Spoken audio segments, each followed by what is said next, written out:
The cabin lights flicker as federal agents storm through the aircraft door. Lead flight attendant Sharon Whitmore stands frozen, mascara streaking her pale cheeks. Behind her, a black infant gasps for air through a damaged oxygen tube.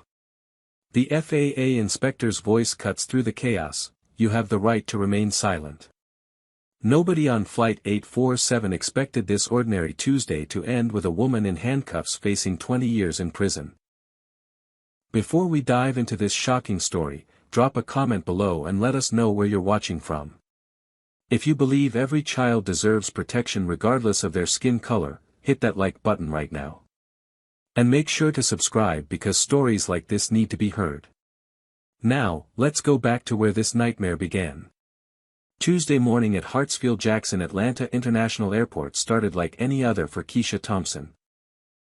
The 28-year-old pediatric nurse had packed and repacked her carry-on 3 times, checking and rechecking every document, every battery, every connection on the portable oxygen system that kept her 7-month-old daughter alive. Amani Thompson had been born with a congenital heart defect that required constant oxygen support until her scheduled surgery next month at Boston Children's Hospital. The equipment was FDA approved, airline cleared, and Keisha had called the airline twice to confirm every regulation had been followed. Gate 43 buzzed with the usual morning chaos. Business travelers typed furiously on laptops while families wrangled children and rolling suitcases. Keisha arrived 90 minutes early for the pre-boarding process, her daughter nestled against her chest in a carrier, the small oxygen concentrator humming quietly in the diaper bag on her shoulder. The gate agent, a young man named Marcus, smiled warmly when he saw them approach. He verified Amani's medical documentation with careful attention, checking the letter from her cardiologist, the FAA approval number, and the airline's own medical clearance that Keisha had obtained 2 weeks prior. Everything was perfect. Everything was legal. Everything should have been fine. When pre-boarding was announced, Keisha moved through the jetway with practiced efficiency. She had flown this route twice before for consultations with Amani's surgical team. She knew the routine. First-class passengers glanced up briefly as she passed, their eyes sliding over her and the baby with polite disinterest. She made her way to seat 12A, a window seat she had specifically selected for its proximity to the emergency equipment and extra space. The FAA-approved car seat was already installed by ground crew, double-checked by another agent. Keisha carefully transferred Amani from the carrier into the seat, her hand steady despite her racing heart. She connected the oxygen cannula to her daughter's tiny nose, checked the flow rate, and watched the portable monitor clip onto Amani's foot. The numbers glowed reassuringly, oxygen saturation at 95%, heart rate steady at 120 beats per minute. As other passengers began boarding, Keisha organized her space with methodical precision. The backup oxygen tank went under the seat in front of her, the charging cables were tucked into the seat pocket, and the monitor stayed clipped to her belt within constant view. A few passengers smiled at Amani as they passed. An elderly white couple cooed about how beautiful she was. A young black woman in a business suit gave Keisha a knowing nod, the kind of acknowledgement that passed between black mothers in white spaces. Most people simply moved past, lost in their own worlds of phone calls and coffee cups. Then Sharon Whitmore appeared.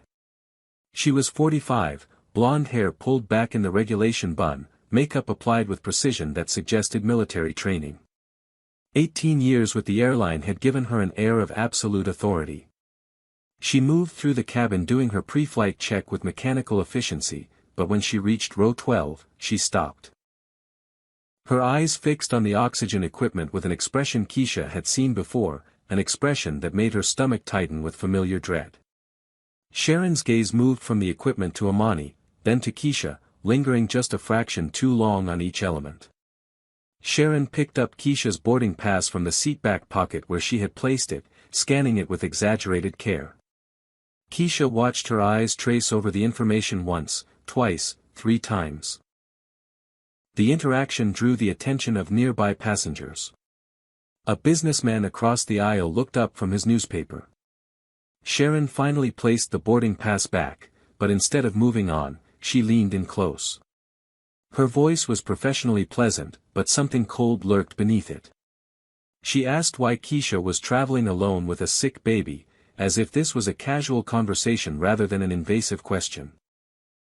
Keisha kept her voice steady as she explained she was a pediatric nurse traveling to Boston for her daughter's pre-surgical consultation. She offered her nursing credentials unprompted, hoping to forestall any concerns. Sharon examined the credentials with theatrical thoroughness, holding them up to the overhead light as if checking for forgeries. She asked about the oxygen equipment, even though all the documentation was clearly visible. Keisha patiently explained each component, the approval process, the medical necessity. Sharon's lips pressed into a thin line. She called over another flight attendant, a younger woman with nervous energy, and they spoke in hushed tones near the galley. Keisha caught fragments of their conversation drifting back: special accommodations, liability concerns, people who think rules don't apply. The younger attendant, whose name tag read Jennifer, glanced toward Keisha with an expression that might have been sympathy or might have been pity. The plane filled quickly after that. 200 passengers settled into their seats, stowing bags and adjusting air vents. The captain's voice came over the intercom, warm and professional. Captain Rodriguez welcomed everyone aboard, announced the flight time of 2 hours and 15 minutes, and wished them pleasant travels. The flight attendants began their safety demonstration.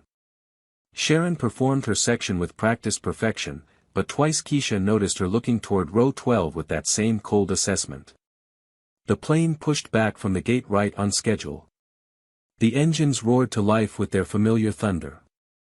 Keisha held Amani's tiny hand as they taxied toward the runway, whispering reassurances her daughter was too young to understand, but that made Keisha herself feel better. The acceleration of takeoff pressed them back into their seats. Amani's eyes widened at the sensation, but she didn't cry. The ground fell away beneath them, Atlanta shrinking to a patchwork of highways and buildings, then clouds, then nothing but blue sky. 20 minutes into the flight, the seatbelt sign chimed off. Keisha allowed herself to relax slightly. She checked Amani's monitor again, still 95%, still stable. The baby had fallen asleep, her chest rising and falling in the peaceful rhythm that meant the oxygen was doing its job. Keisha pulled out her tablet to review the surgical notes from Boston Children's Hospital one more time. The procedure was complex but had a 92% success rate. After the surgery, Amani wouldn't need oxygen anymore. She could be a normal baby. They just had to make it through the next few weeks. Just get to Boston, consult with the team, return home, and wait for the surgery date. Simple. But 30 minutes into the flight, simplicity shattered. Sharon Whitmore's shadow fell across Keisha's seat, blocking the reading light. When Keisha looked up, the flight attendant's expression had transformed from cold assessment to active hostility. Sharon's voice carried a sharp edge that made nearby passengers turn their heads. She demanded that Keisha turn off the medical device immediately, claiming it interfered with the aircraft's navigation systems. The accusation was so absurd that for a moment Keisha could only stare. She had flown with this exact equipment twice before without incident. The device was battery-powered, specifically designed for aircraft use, and had been approved by 3 separate agencies. Keisha explained this calmly, keeping her voice low and professional despite her rising anxiety. She reached for the documentation folder, the one she had assembled so carefully, the one that contained letters from the FAA, the airline's own medical department, and Amani's cardiologist. Sharon didn't even glance at the papers Keisha held out. Instead, she repeated her demand, louder this time, her voice carrying across several rows. Passengers were definitely watching now. The businessman across the aisle set down his newspaper entirely. A woman in row 11 craned her neck to see what was happening. Keisha felt heat rising in her cheeks, that particular burning sensation that came from being publicly challenged while black, knowing that any response would be scrutinized and judged through a lens she couldn't control. She kept her voice measured and spoke slowly, as if explaining something simple to a confused child. The oxygen concentrator was FAA approved. It emitted no signals that could interfere with aircraft systems. Her daughter would die without it. The word "die" seemed to trigger something in Sharon. Her face flushed and her hands clenched at her sides. She insisted there was an airline policy she was enforcing, though she couldn't cite which policy or where it was written. Keisha asked to speak with the captain. Sharon refused. She said the captain was busy flying the plane and didn't have time to deal with non-compliant passengers. The word "non-compliant" hung in the air like an accusation. Keisha felt the familiar weight of being labeled, of being marked as difficult, as problematic, as one of those people who make trouble where there should be none. A white man in his 50s, dressed in an expensive suit, suddenly stood up from seat 11C. His voice boomed across the cabin as he told Sharon to leave the mother alone, that she was clearly following all the rules. Sharon whipped around to face him, her professional mask slipping further. She told him to mind his own business and return to his seat. The man didn't sit. He said it was everyone's business when a flight attendant harassed a passenger for keeping her baby alive. Other passengers murmured agreement. A Hispanic woman pulled out her phone and began recording. Sharon noticed immediately. She pointed at the woman and demanded she delete the video, claiming it was illegal to record crew members. The woman, whose name was Sophia, calmly stated she knew her rights and was documenting what appeared to be discriminatory treatment. Sharon's face went from flushed to pale. She looked around the cabin as if suddenly realizing how many witnesses surrounded her, how many phones were now pointed in her direction. She took a step back, her hands raised in a gesture that might have been defensive or might have been placating. But instead of retreating, Sharon called for Jennifer, the younger flight attendant. Jennifer appeared from the forward galley, her expression uncertain. Sharon spoke to her in a low voice, but the cabin had gone quiet enough that several passengers heard fragments: "Need backup, situation escalating, safety concern." Jennifer looked at Keisha, at Amani sleeping peacefully in her car seat, at the oxygen equipment humming quietly, and then back at Sharon with obvious confusion. Whatever she saw didn't match Sharon's description of a safety concern. Keisha's hands began to shake. She pressed them against her thighs to steady them, but the trembling spread up her arms. This was supposed to be a routine flight. She had done everything right. Every rule followed, every document filed, every precaution taken. And still, here she was, being treated like a criminal for the crime of keeping her daughter alive while black. She felt tears threatening and blinked them back furiously. She would not cry. She would not give Sharon that satisfaction. She would not confirm whatever stereotypes were playing in that woman's head about emotional, difficult, problematic black women. Amani stirred in her sleep, perhaps sensing her mother's distress. Her tiny fist uncurled, then curled again. The oxygen monitor on her foot continued displaying 95%. Keisha focused on that number. As long as that number stayed high, nothing else mattered. Not Sharon's hostility, not the staring passengers, not the crushing weight of being public spectacle number 5,000 in the ongoing exhibition of black people just trying to exist in peace. Sharon straightened her uniform and walked away toward the rear galley, her spine rigid with poorly suppressed anger. The cabin slowly returned to its normal hum of conversation and rustling magazines. But the tension remained, thick and oppressive. Other black passengers on the flight exchanged looks that needed no words. They had all been there. They all knew this dance. The businessman who had defended Keisha caught her eye and nodded. An elderly black woman 3 rows back turned around and mouthed, "Stay strong, baby." A young black man pulled out his phone and began typing furiously, likely posting to social media, spreading the word that it was happening again, still happening, always happening. Keisha looked down at her daughter. Amani had fallen back into deep sleep, unaware of the storm gathering around her. Her tiny chest rose and fell with perfect rhythm. Her brown skin glowed with health despite the heart defect that made the oxygen necessary. She was beautiful. She was innocent. And she was caught in a situation that had nothing to do with her and everything to do with centuries of hatred that refused to die. The flight continued. An hour remained before landing in Boston. Keisha tried to return to her tablet, but the words swam before her eyes. She couldn't concentrate. Every sound from the galley made her tense. Every time a flight attendant passed through the cabin, she braced for another confrontation. The businessman across the aisle kept glancing over, his expression protective.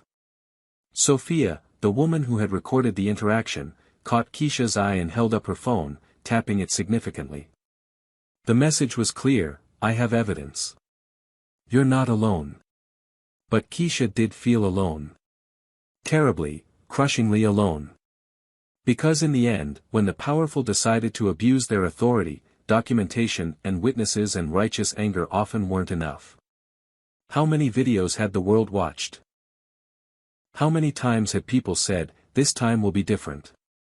And yet here she was, 30,000 feet in the air, trapped in a metal tube with a woman who had decided her black baby didn't deserve to breathe.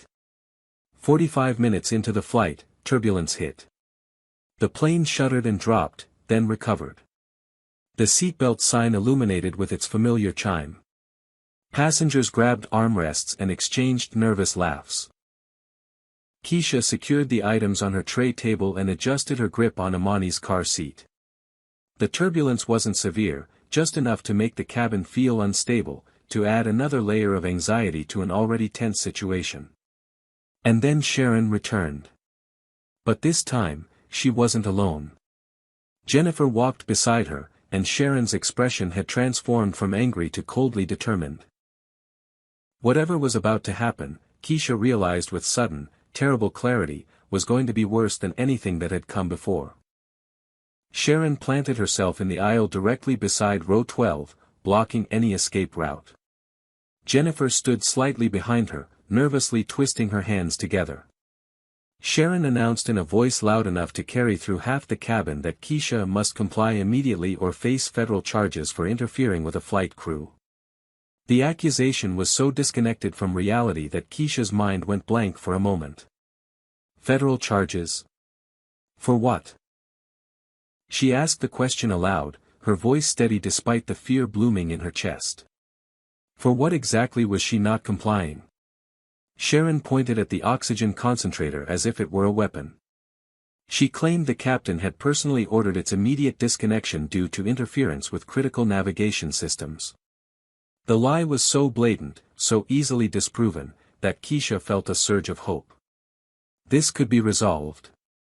They could simply ask the captain. But when Keisha again requested to speak with Captain Rodriguez, Sharon cut her off. She said there was no time for discussions. The device had to be turned off immediately. Keisha refused. Her voice rose for the first time, carrying across the cabin. She stated clearly that her daughter would die without oxygen. Not might die, not could be harmed, would die. The medical reality was absolute. Amani's heart defect meant her blood couldn't carry enough oxygen on its own. Without supplementation, her organs would begin failing within minutes. This wasn't dramatics or exaggeration. This was biology. This was life and death. Sharon called Keisha hysterical. She turned to Jennifer and said loudly enough for surrounding passengers to hear that this was exactly the kind of situation they trained for, passengers who became emotional and threatened crew safety. Jennifer's face showed her discomfort with this characterization, but she said nothing. Sharon then made an announcement that sent shock waves through the cabin. She called for air marshal assistance to restrain a non-compliant, aggressive passenger. There was no air marshal on Flight 847. But two men didn't know that. They stood up simultaneously from their seats, both white, both apparently convinced that their intervention was needed to protect everyone from whatever threat Sharon had conjured. One was middle-aged with a military haircut, the other younger with the broad shoulders of someone who spent serious time in a gym. They moved toward Keisha with expressions of civic duty. The cabin erupted into chaos. Multiple passengers started shouting. The businessman from 11C stepped into the aisle, blocking the two men, demanding to know what they thought they were doing. Sophia, still recording, shouted that this was assault, that someone needed to call actual authorities. Other passengers pulled out phones. Some were calling 911, though there was no signal at 30,000 feet. Others were recording, documenting, bearing witness to something they couldn't quite believe was happening. In the confusion of raised voices and jostling bodies, Sharon reached forward and grabbed the oxygen tubing. Keisha saw her hand move and lunged to block her, but the two volunteer enforcers had reached her by then. They grabbed Keisha's arms, pulling her back, telling her to calm down, to stop resisting, their grip strong enough to bruise. Keisha screamed, a sound of pure maternal terror that cut through all the other noise. She thrashed against their hold, trying to reach her baby, trying to stop what was about to happen. Sharon yanked the oxygen tube. Not gently, not carefully, but with a sharp, violent motion that tore the cannula from Amani's face and snapped the connector where it attached to the concentrator. The tube came away in her hand, the broken end dangling uselessly. The machine continued humming, but no oxygen flowed. The connection was destroyed. Amani's eyes flew open. For a moment, there was silence.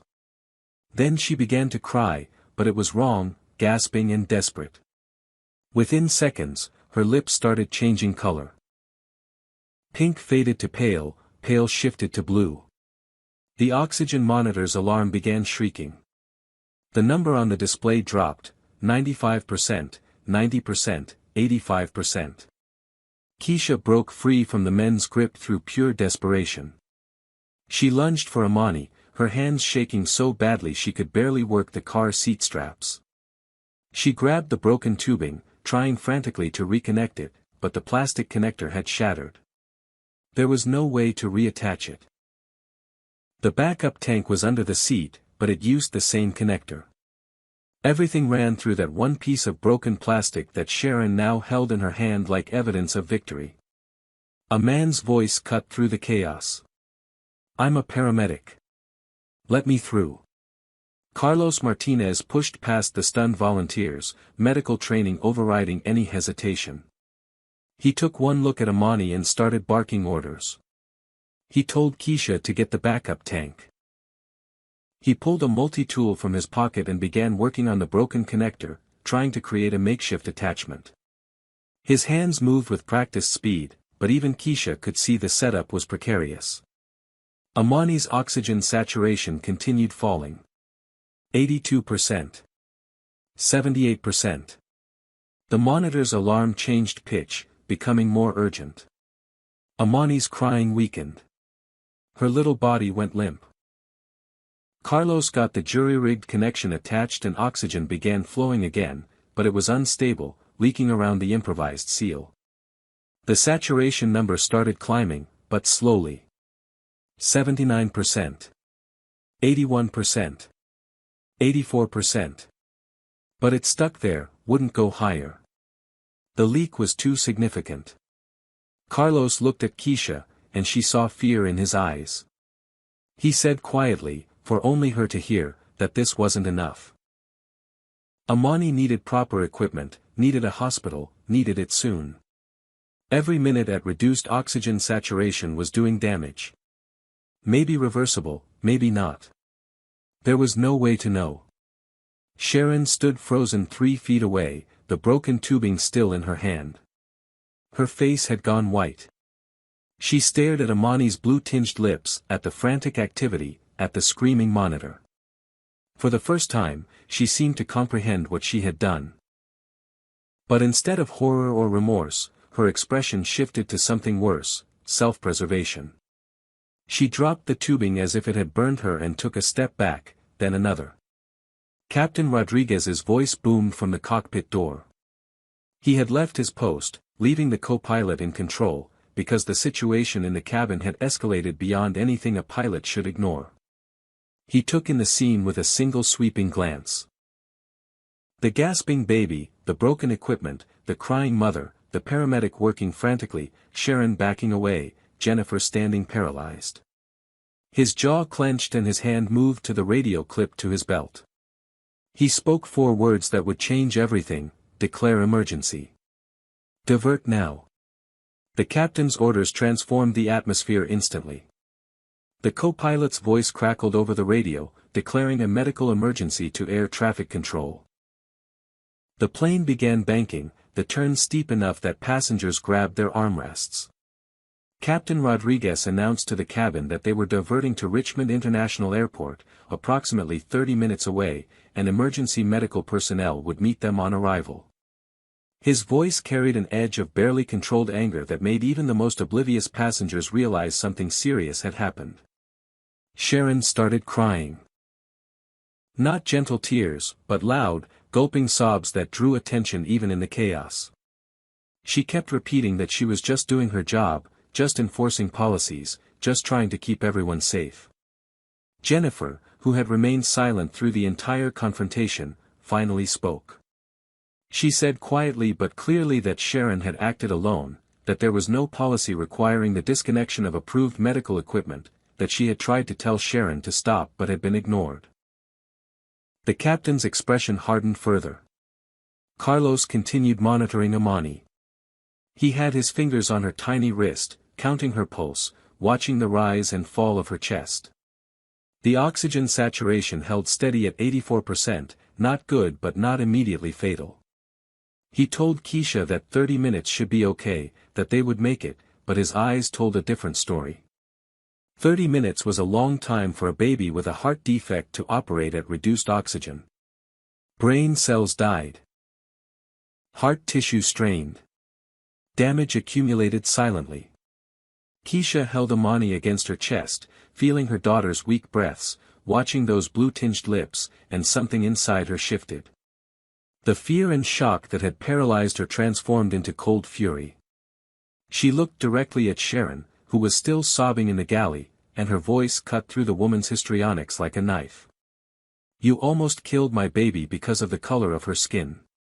The words hung in the air. Sharon looked away, offered no denial, no explanation. Her silence was its own confession. The businessman from 11C, who had been documenting everything, stood up. He identified himself as Harold Chen, an attorney specializing in civil rights law, though he was careful not to say he was representing anyone yet. He simply stated loudly that he had witnessed the entire incident, had recordings, and would be providing statements to any investigating authorities.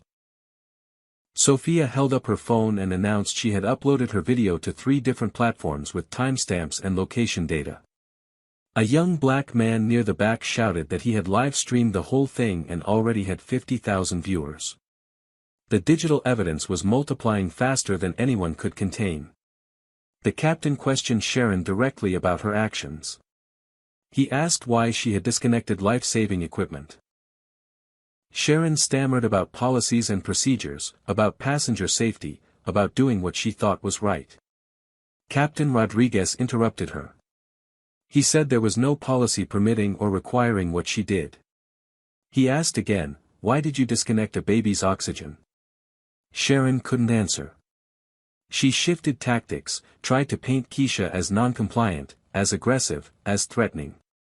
The captain asked what specific instruction Keisha had failed to follow. Sharon opened her mouth, closed it, opened it again. No words came.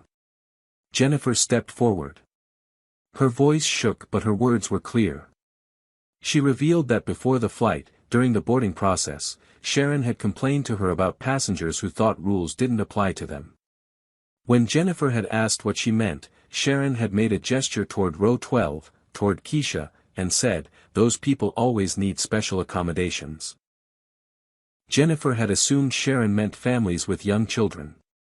But now, listening to Sharon's accusations and denials, Jennifer realized the truth. Sharon had targeted Keisha from the moment she saw her, a black woman with a baby requiring medical equipment.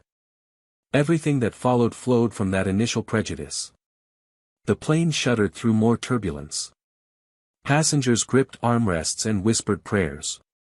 Amani whimpered against Keisha's chest.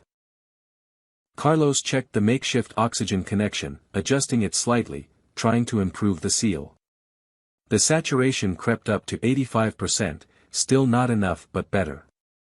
Each percentage point felt like a victory.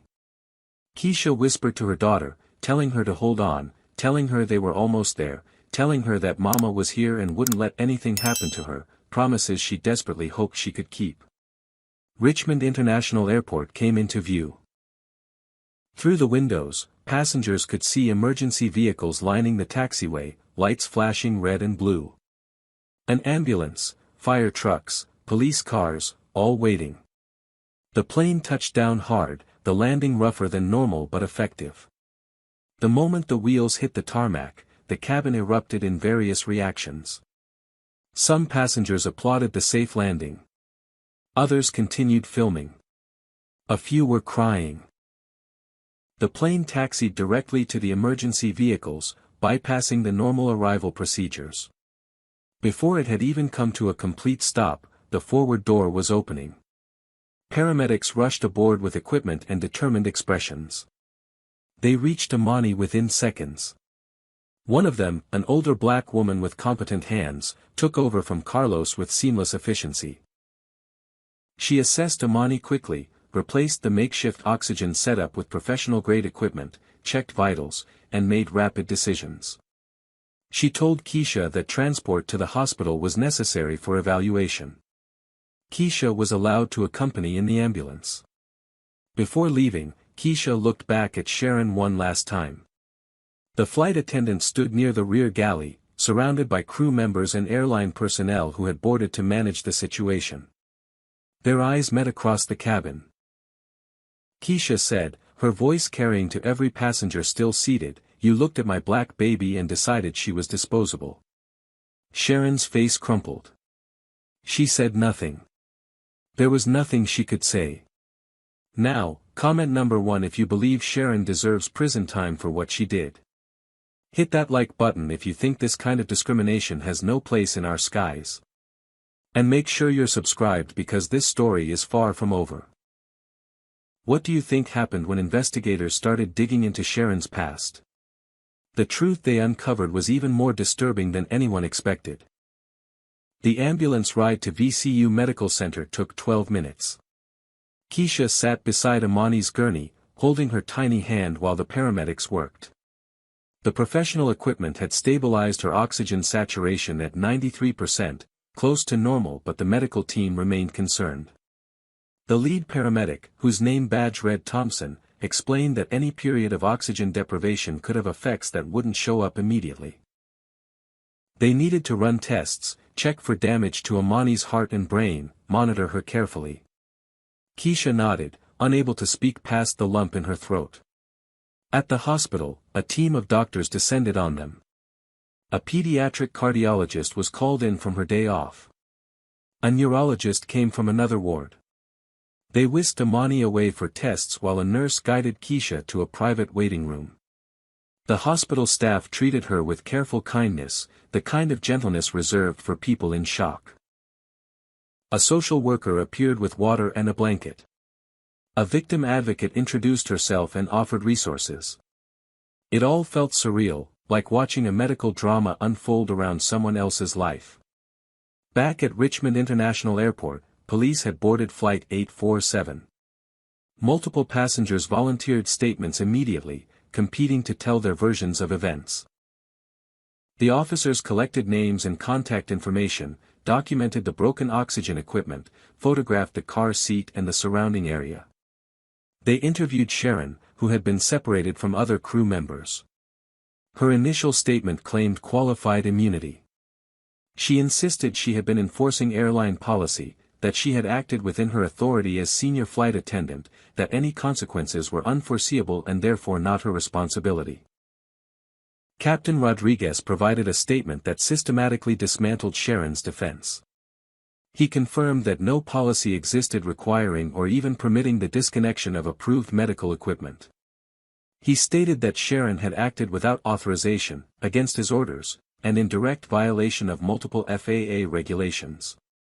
When asked if Sharon had consulted him before taking action, he gave a single-word answer: never.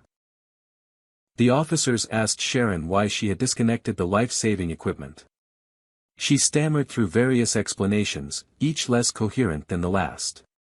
She claimed the device was interfering with navigation, though she couldn't explain how she had determined this or why the pilots hadn't noticed. She said the mother was non-compliant, but couldn't specify what instruction had been refused. She suggested the situation was escalating and required immediate intervention, though multiple witnesses testified the only escalation came from Sharon herself. When pressed harder, Sharon broke down. She said she was tired, stressed, dealing with difficult passengers all day every day. She claimed Keisha had been demanding and entitled, though what demands Keisha had supposedly made remained unclear. The officers asked if Sharon's actions might have been influenced by racial bias. Sharon reacted with theatrical shock. She insisted she didn't see color, treated everyone the same, had no prejudice in her heart. The officers exchanged glances. They had heard these denials before. Jennifer provided the most damaging testimony. She described Sharon's comments before the flight about those people needing special accommodations. She revealed that Sharon had a reputation among other crew members for being particularly strict with passengers of color.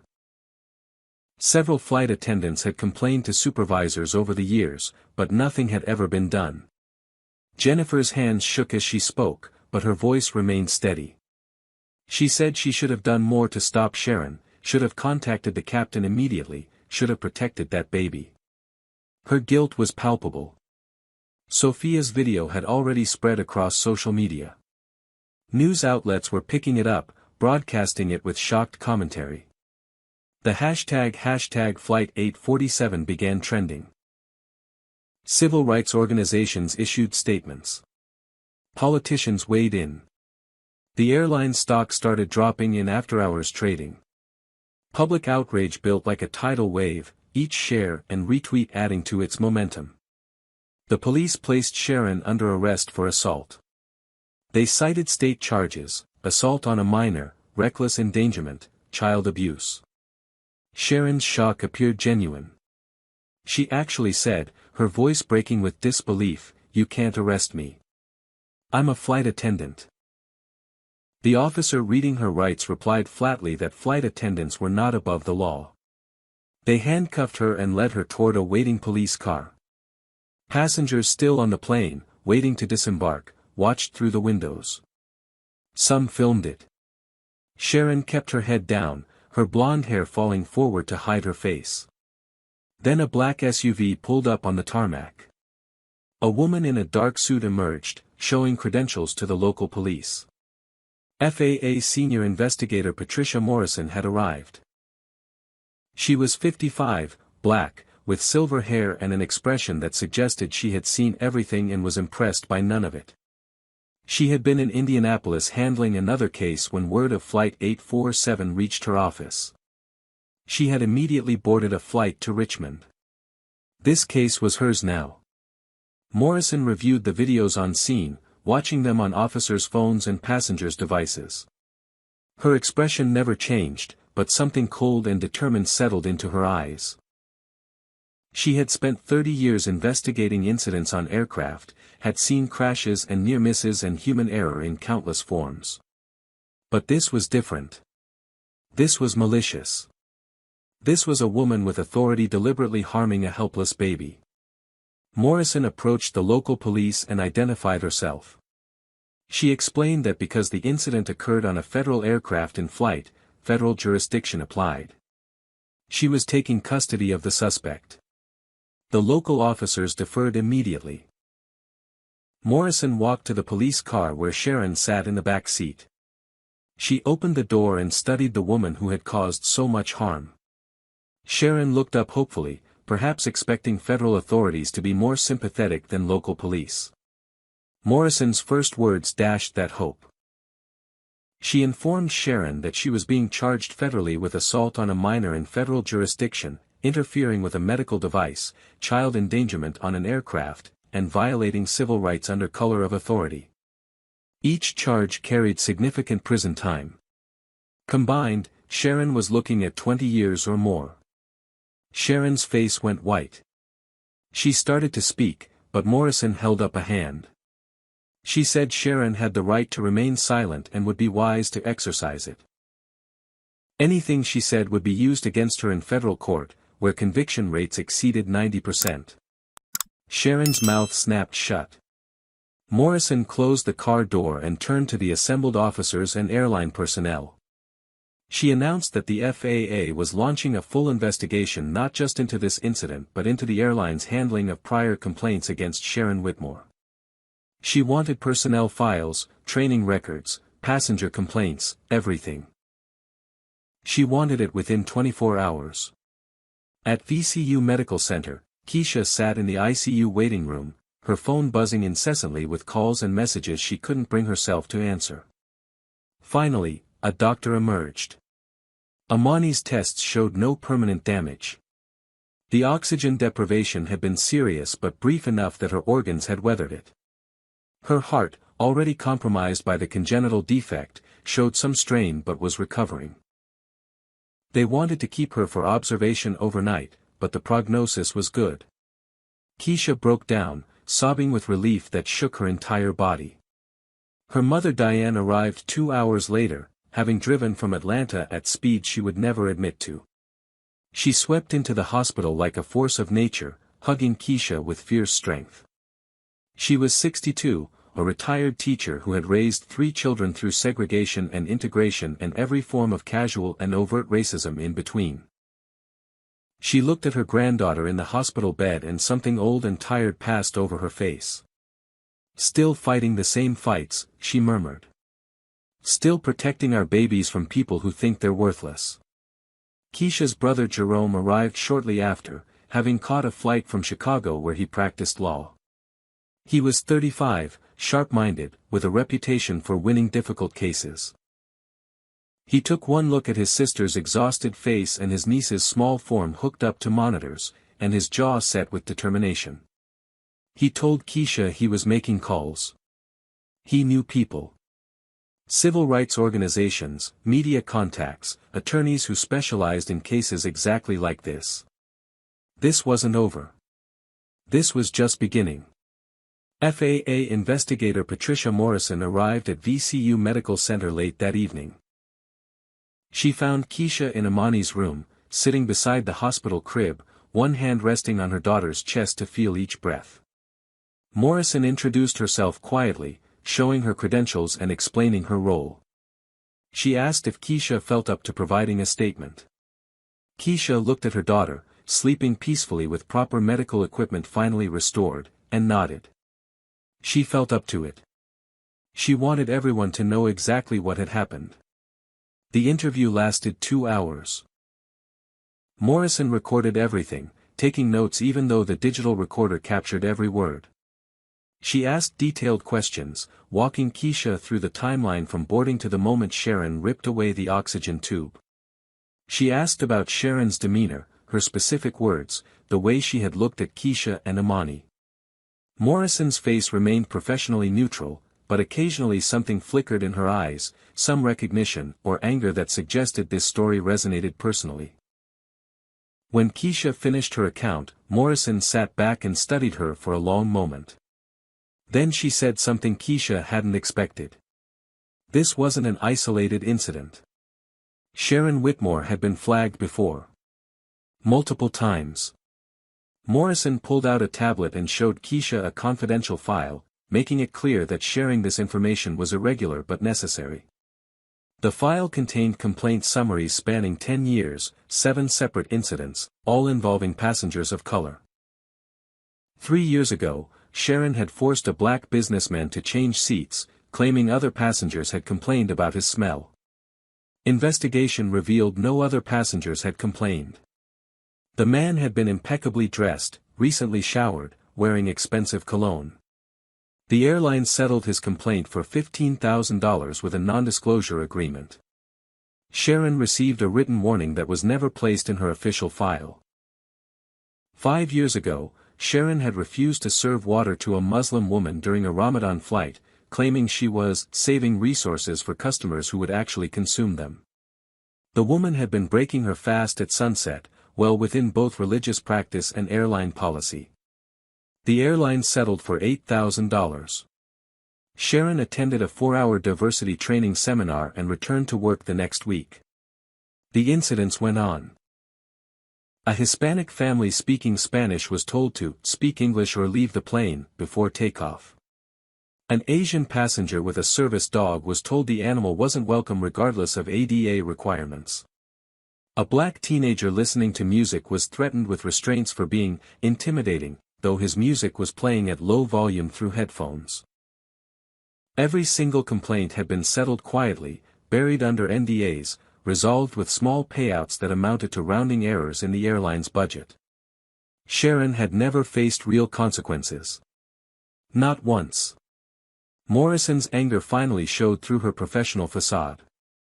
She told Keisha that airlines had been getting away with this pattern for decades. They found it cheaper to settle complaints than to properly train staff or remove problematic employees. They relied on NDAs to keep patterns hidden. But this time was different. This time there were videos, witnesses, a baby in the hospital, and federal charges that couldn't be settled away. This time, Morrison was going to make sure everyone saw the pattern. Keisha asked what would happen to Sharon. Morrison explained the federal charges carried serious weight. Assault on a minor, especially one involving life-threatening harm, could mean 10 years alone. Interfering with medical equipment added another 5. Civil rights violations under color of authority, when proven, added time and ensured the case would receive attention from the Justice Department's Civil Rights Division. Sharon was looking at 15 to 20 years if convicted on all counts. Given the evidence, conviction seemed almost certain. The airline faced massive liability. Civil lawsuits would follow the criminal case. Keisha could sue for damages, emotional distress, medical costs, punitive damages. Other victims whose complaints had been buried could potentially file suit now that the pattern was exposed. The airline's practice of concealing complaints might constitute fraud or conspiracy. Morrison had already referred the matter to the Department of Transportation's Office of Inspector General. Federal investigators would tear through the airline's records, looking for systematic discrimination. Jerome entered the room as Morrison was finishing her explanation. He had been making phone calls, coordinating with civil rights attorneys and media contacts. He introduced himself and asked Morrison pointed questions about federal procedures, evidence preservation, potential outcomes. Morrison answered with lawyer-friendly precision. Jerome nodded, satisfied.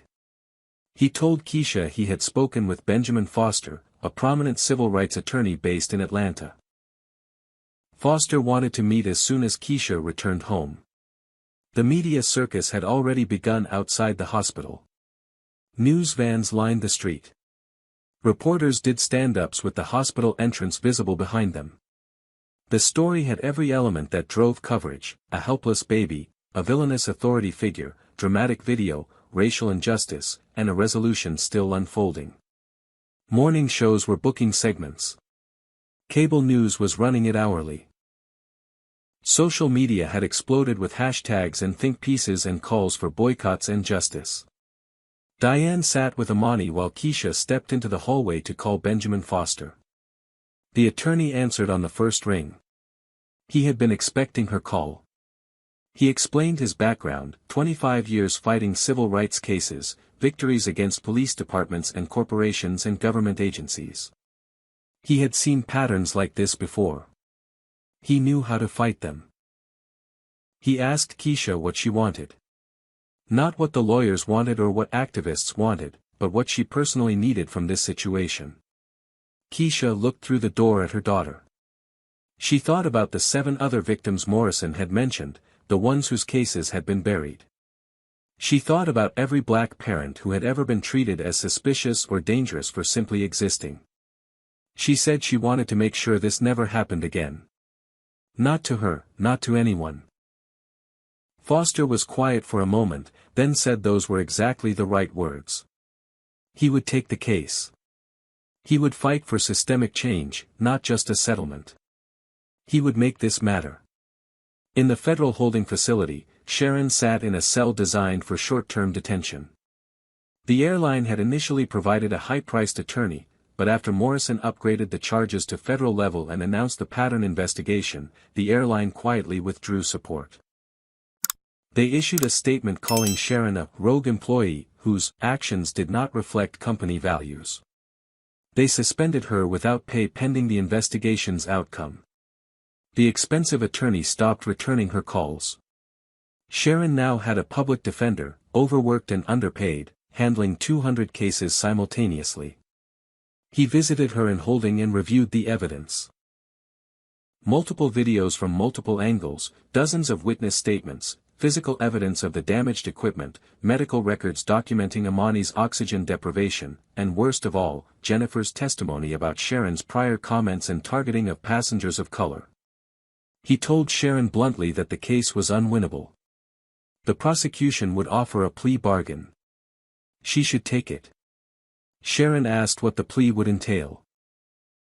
The public defender said probably 8 to 10 years in federal prison in exchange for pleading guilty to the lesser charges and cooperating with the investigation into the airline's practices. Sharon stared at him in disbelief. 8 to 10 years. She was 45 years old. She would be 55 when released, assuming good behavior. Her career was over. Her reputation destroyed. Her face known nationwide as the woman who tried to kill a baby. She started crying again, the same self-pitying tears that had fallen on the plane. The public defender had no sympathy. He had seen too much, defended too many people who had committed acts of cruelty and then wanted mercy when consequences arrived.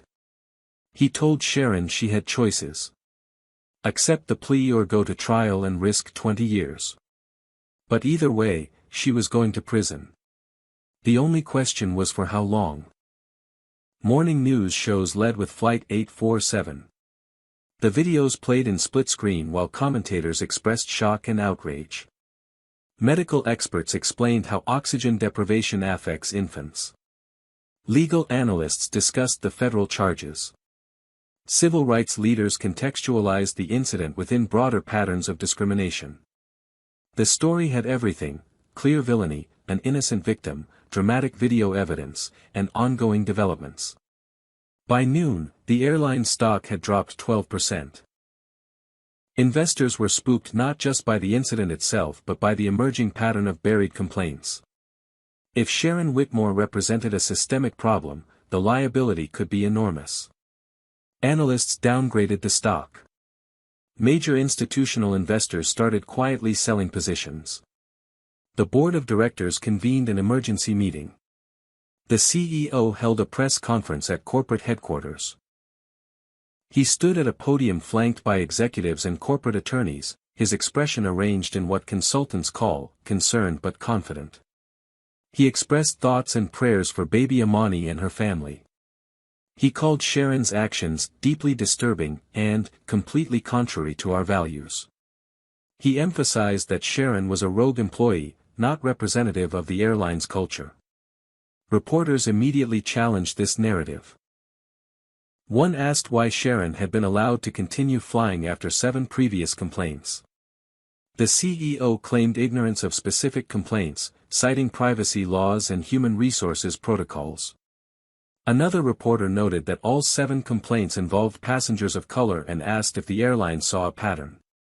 The CEO deflected, saying the investigation was ongoing and he couldn't comment on personnel matters. A black reporter stood up and asked point-blank, "Is your airline safe for black passengers?" The CEO stammered through a non-answer about commitment to diversity.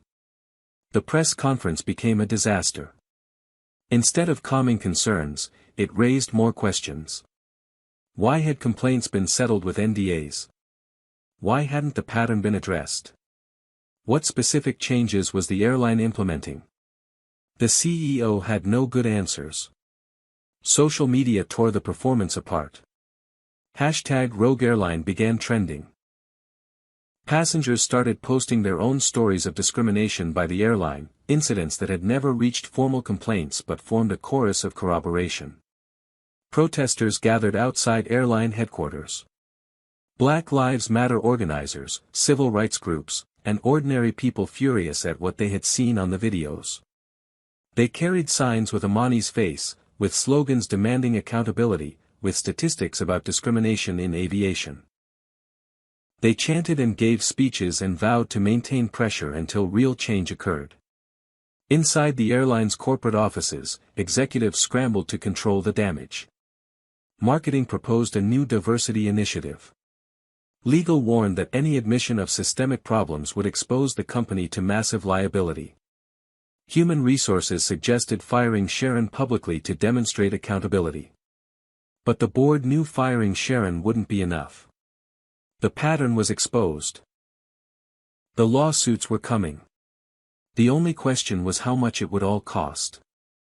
Other victims began coming forward publicly.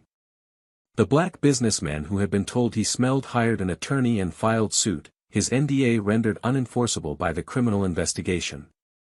The Muslim woman spoke to reporters, describing her humiliation and hunger. The Hispanic family's video from 5 years ago surfaced online, showing Sharon telling them to speak American or fly another airline. Each story added to the mounting evidence of systematic discrimination. The union representing flight attendants released a carefully worded statement. They condemned Sharon's actions unequivocally. They emphasized that her behavior violated union values and training standards. But they also noted that the airline's complaint process was opaque, that crew members who reported colleagues faced retaliation, that diversity training was a box-checking exercise rather than meaningful education. The union called for industry-wide reforms, putting distance between themselves and Sharon while highlighting institutional failures. Black flight attendants formed their own coalition and held a separate press conference. They revealed that Sharon's behavior had been an open secret among crew members. Multiple attendants had refused to work flights with her. Some had reported her behavior to supervisors and been told to handle it informally or stop causing problems. One woman, a 20-year veteran, broke down while describing how Sharon had made racist comments in the crew lounge for years while management did nothing. The coalition demanded not just Sharon's firing but a complete overhaul of the airline's approach to discrimination. Keisha received offers from major civil rights attorneys, big names who handled high-profile cases and appeared on cable news. But she chose Benjamin Foster's smaller firm specifically because they were known for taking on institutional racism rather than just winning big settlements. She met with Foster at his Atlanta office 2 days after returning home from Richmond. He brought a team, a senior associate who specialized in employment discrimination, a paralegal with aviation industry experience, and a media consultant who could help manage the public pressure. Foster explained his strategy. This case was about more than compensating Keisha for what she had suffered, though she deserved substantial damages. It was about forcing systemic change across the aviation industry. He wanted to establish legal precedent that airlines couldn't bury discrimination complaints, that patterns of behavior created liability, that NDAs couldn't shield companies from accountability when criminal conduct was involved. He wanted other victims to be able to seek justice. He wanted policies changed industry-wide. Keisha listened to the ambitious scope and felt overwhelmed. She had just wanted to fly to Boston for a medical consultation. Now she was being asked to be the face of a civil rights lawsuit that could reshape an entire industry. Foster sensed her hesitation. He leaned forward and said something that stayed with her, "Every mother after you needs to know this won't happen to their child." Keisha thought about the elderly black woman on the plane who had lost her son in a similar circumstance decades ago, justice never served. She thought about Amani growing up in a world where racism could kill with impunity. She agreed to be the plaintiff. Sharon's public defender came back with a plea offer from federal prosecutors. Plead guilty to assault and civil rights violations, receive 8 years in federal prison, cooperate fully with the investigation into the airline's practices. The offer was good for 72 hours. After that, prosecutors would add charges and seek maximum sentences on everything. Sharon had 3 days to decide if she wanted to spend 8 years or 20 years in prison. There was no third option. She was going to prison. The videos made that inevitable. Sharon fired her public defender. She called the expensive attorney the airline had initially provided, begging him to return. He declined. She called other attorneys. They quoted fees she couldn't afford. She called her union representative, who explained the union couldn't provide legal defense for criminal charges arising from behavior that violated union policies. She was alone. Finally, she asked for her public defender back and said she would take the plea. He told her it was too late. She had wasted 2 of her 3 days firing and rehiring him. He would try to get the offer extended, but prosecutors had no obligation to agree. 3 months passed. Amani had her heart surgery at Boston Children's Hospital. The procedure was successful. She no longer needed supplemental oxygen. She was becoming a normal, healthy baby. Keisha tried to focus on this victory, tried to let the joy of her daughter's health overshadow the trauma of Flight 847. But the upcoming trial loomed over everything. Federal prosecutors decided to proceed with trial rather than accepting any plea bargain. The case was too high profile, the evidence too overwhelming, the public too invested in seeing justice served. Sharon faced 6 federal charges: assault on a minor, interference with medical equipment, violating civil rights under color of authority, child endangerment on federal aircraft, making false statements to federal investigators, and obstruction of justice. The last 2 charges had been added when investigators discovered Sharon had deleted social media posts and texts in the days after her arrest. Keisha spent weeks preparing her testimony with prosecutors. They walked her through every moment of the flight, asking questions from every conceivable angle, preparing her for what defense attorneys might say. They showed her Sharon's defense strategy. Temporary insanity caused by work stress, no racial motivation, genuine belief that she was following proper procedures. It was weak and everyone knew it, but it was all Sharon had. The courtroom would be packed with previous victims. The businessman who had been told he smelled. The Muslim woman denied water. The Hispanic family ordered to speak English. All of them ready to testify about Sharon's pattern of discrimination if the judge allowed it. Their presence sent a message. This wasn't an isolated incident. This was who Sharon was.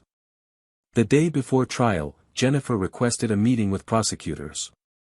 She had more information, something she had been too afraid to reveal initially. She provided emails she had secretly preserved, messages between airline executives discussing Sharon's behavior. The emails were explosive. They showed that management knew Sharon had a problem with passengers of color. They showed deliberate decisions to keep her flying because she was efficient at handling problem passengers and didn't let entitled people slow down operations. The coded language was thin enough to see through. Problem passengers meant black people. Entitled people meant anyone who expected to be treated with dignity. Benjamin Foster immediately filed an amended lawsuit, adding the airline as a co-defendant. He argued the airline had knowingly enabled Sharon's discrimination, had created an environment where such behavior was tacitly encouraged, and had deliberately concealed complaints to avoid accountability. The emails were proof. The airline's executives scrambled. They convened emergency board meetings. They consulted crisis management firms. They realized the liability had just multiplied exponentially. The airline's attorneys approached Foster with a settlement offer. $25 million, a public apology, and policy changes. It was a substantial offer, life-changing money. Keisha's family was divided. Diane wanted a trial, wanted public accountability, wanted the world to see exactly what the airline had allowed. Jerome saw the practical benefits of a guaranteed settlement versus the uncertainty of trial. What if a jury didn't award as much? What if the airline's attorneys found some way to muddy the waters? Keisha was torn. $25 million could secure Amani's future, pay for any medical complications, provide financial stability forever. But accepting it meant the trial wouldn't happen, meant the full extent of the airline's culpability might never be publicly established. She called the elderly black woman from the plane, the one who had lost her son. They talked for 2 hours. The woman told her about fighting for justice in the 1970s, about cases that went nowhere, about how the system protected institutions over individuals. But she also said times had changed. The videos changed everything. This time, justice was possible. Foster laid out the choice clearly. Settlement helped her family immediately. Trial helped everyone who came after. Both were valid choices. Neither was wrong. He would support whatever she decided. Keisha looked at Amani, now 6 months recovered from surgery, playing with blocks on the floor. She thought about that moment when the oxygen tube was ripped away, when her daughter's lips turned blue, when she had been powerless to stop it. She decided on trial. She wanted Sharon in prison. She wanted the airline held accountable publicly. She wanted the world to see what had been allowed to happen. Trial began on a Monday in federal court. The courthouse required extra security due to media presence and public interest. The courtroom seated 200, another 300 people lined up outside hoping for seats. News networks broadcast from the courthouse steps. Social media tracked every development in real time. Inside, Judge Margaret Wilson, a black woman in her 60s appointed by Obama, presided with stern efficiency. Jury selection took 2 days. Defense attorneys tried to exclude anyone who had seen the videos, which would have eliminated most of the jury pool. Judge Wilson denied the motion. The videos were public record, relevant evidence, and not prejudicial simply because they accurately depicted what happened. The final jury included 8 women, 4 men, diverse in race and background. 2 alternates were seated. Everyone was sworn in. Prosecution's opening statement was devastating. The lead prosecutor, a white man named Stevens with 20 years of experience in civil rights cases, played the video full screen for the jury. The sound of Amani's distressed crying filled the courtroom. The footage of Sharon yanking the oxygen tube, of the baby's lips turning blue, of Keisha's screams. Jurors watched with visible emotion. 2 women cried. 1 man clenched his jaw so hard his temple pulsed. Stevens let the video speak for itself, then added only. The defense will try to explain why this was acceptable. There is no explanation. Defense opening was a disaster. Sharon's attorney, a nervous man who seemed overwhelmed by the case's profile, argued that Sharon had been following what she believed were proper procedures, that she had no intent to harm anyone, that the outcome was tragic but unintended. He tried to paint Sharon as a dedicated professional who made a mistake under pressure. The jury looked skeptical. Video evidence of deliberately ripping away a baby's oxygen didn't suggest a mistake. It suggested malice. Prosecution called witnesses systematically. Captain Rodriguez testified about the lack of any policy Sharon had claimed to enforce. Carlos, the paramedic, described the medical emergency and how close Amani came to death. Passengers testified about Sharon's hostility and racially charged comments. Jennifer gave devastating testimony about Sharon's pattern of targeting passengers of color and the airline's deliberate inaction. The evidence mounted like a physical weight. The most powerful moment came when Keisha testified. Foster had prepared her well, but no preparation could fully capture the emotion of that day. She described boarding the plane with every document in order, every rule followed. She described Sharon's immediate hostility. She described watching her baby's lips turn blue. She described the helplessness of being restrained while her child suffocated. Her voice broke multiple times. The jury was riveted. Defense cross-examination tried to suggest Keisha had been non-compliant, had provoked Sharon, had contributed to the escalation. It backfired spectacularly. Keisha calmly explained that she was a pediatric nurse with years of experience, that she had followed every protocol, that the only provocation had been existing while black with a baby who needed medical care. Defense counsel asked if she had considered that Sharon was just doing her job. Keisha looked directly at the jury and said, "Trying to kill my baby was never anyone's job." Sharon took the stand against her attorney's advice. She seemed to believe she could explain herself, make the jury understand. Instead, she self-destructed. Under Prosecutor Stevens' cross-examination, she admitted finding Keisha intimidating. Stevens asked how a woman holding a baby could be intimidating. Sharon couldn't articulate it. She admitted the oxygen equipment wasn't actually interfering with anything. She admitted she had no specific policy to cite. When Stevens asked directly if race had played any role in her actions, Sharon emphatically denied it. Stevens then introduced her social media history, racist memes, conspiracy theories, posts about those people and certain demographics causing problems on flights. Sharon's face went white. The final blow came when Stevens asked why she had specifically told Jennifer that passengers who think rules don't apply were the problem. Sharon said she meant anyone, any passenger who was difficult. Stevens asked if she had meant Keisha specifically. Sharon hesitated, then said yes. Stevens asked what rule Keisha had violated. Sharon couldn't answer.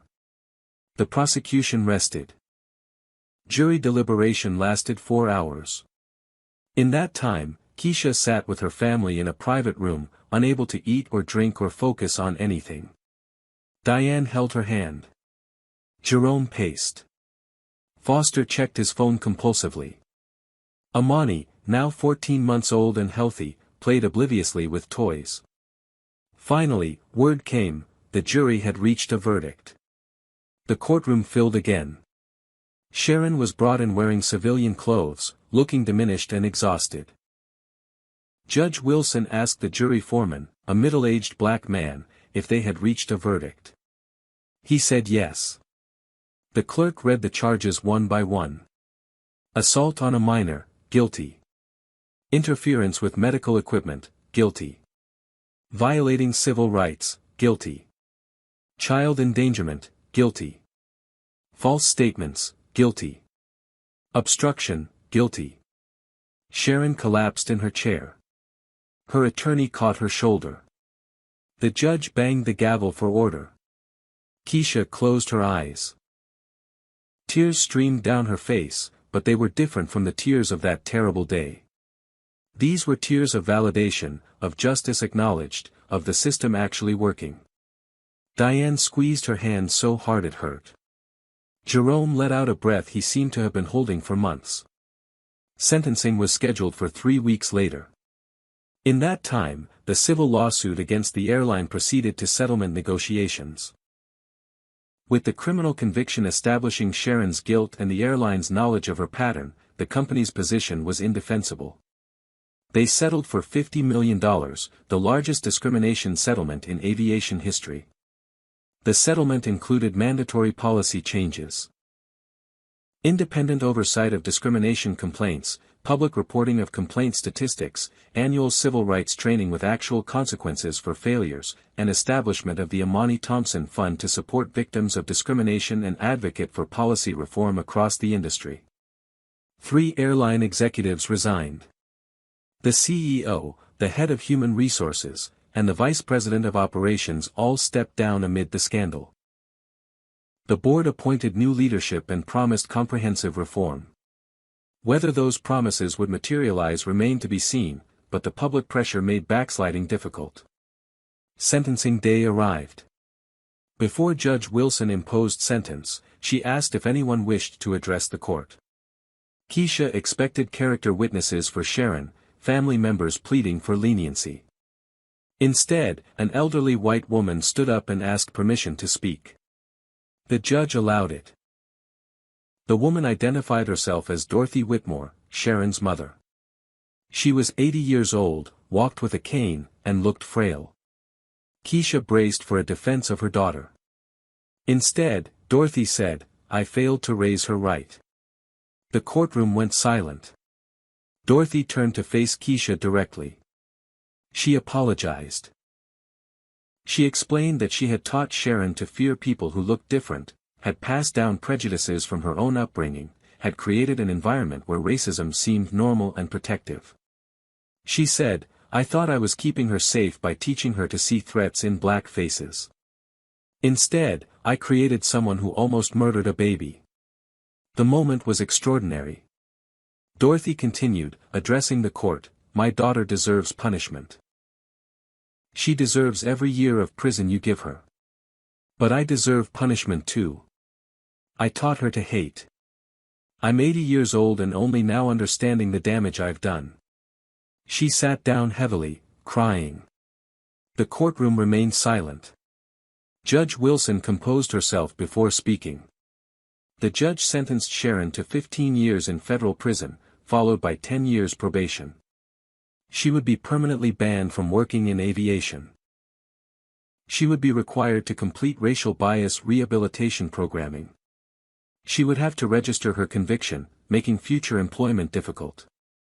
The judge noted that while Sharon's actions were reprehensible, they arose from learned behavior, from systemic racism that corrupted individuals and institutions alike.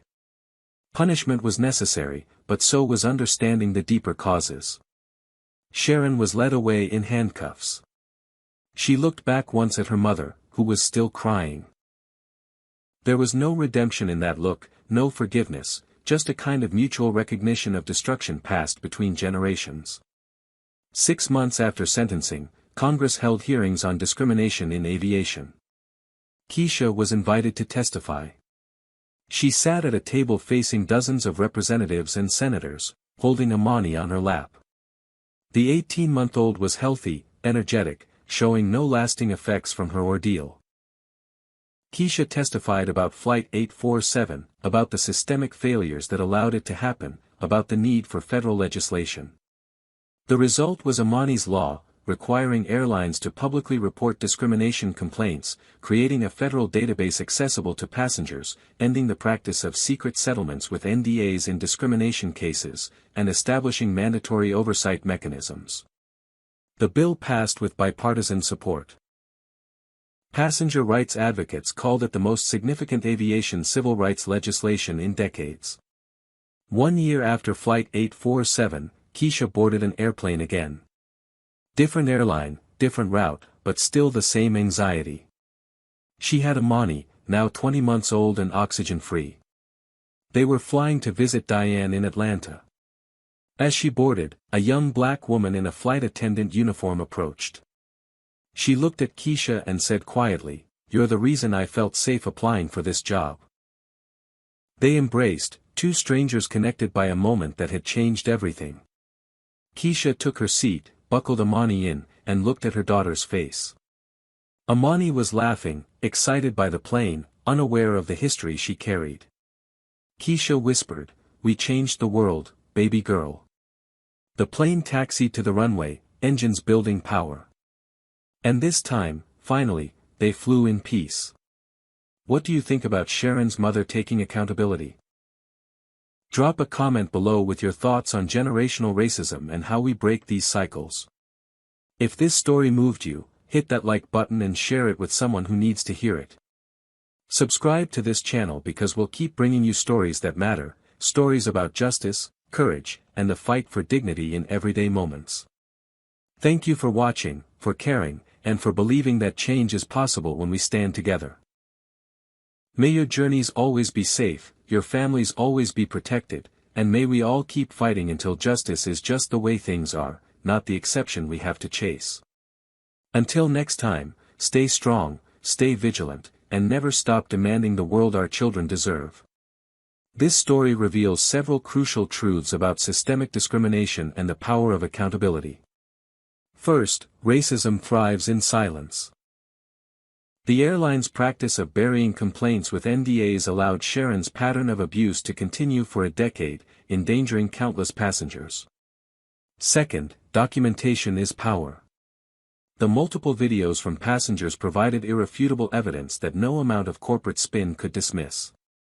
Third, institutional change requires public pressure. Without the viral spread of the story and sustained outrage, the airline would likely have continued business as usual. Fourth, individual prejudice often reflects generational teaching, as Dorothy's testimony revealed. Breaking cycles of hate requires confronting how bias is transmitted through families and communities. Fifth, legal consequences matter.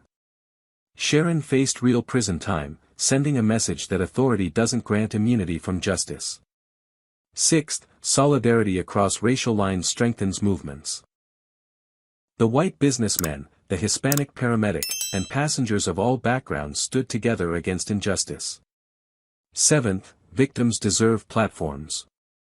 Keisha's willingness to fight publicly rather than accept a quiet settlement created legislative change benefiting everyone. Finally, progress is possible but never guaranteed. Amani's law represents real reform, yet implementation requires constant vigilance. The story ultimately teaches that justice demands courage, evidence demands preservation, and change demands that we refuse to accept discrimination as the price of existing while Black in America. What stood out most to you in Keisha's fight for justice? Drop your thoughts in the comments below. Do you think 15 years was enough for Sharon, or should the sentence have been longer? Have you or someone you know experienced discrimination while traveling? Share your story. If you believe every parent deserves to protect their child without facing racism, smash that like button right now. Subscribe to this channel and hit the notification bell because we bring you real stories about real people fighting real injustice. Share this video with your family, your friends, anyone who needs to understand that racism still threatens lives every single day. Thank you for watching, for caring, and for being part of a community that refuses to look away when injustice happens. May your travels be safe, your families be protected, and may we all keep pushing until equality isn't just a dream but a reality we all live. Stay strong, stay informed, and never stop demanding better. Until next time, keep fighting the good fight.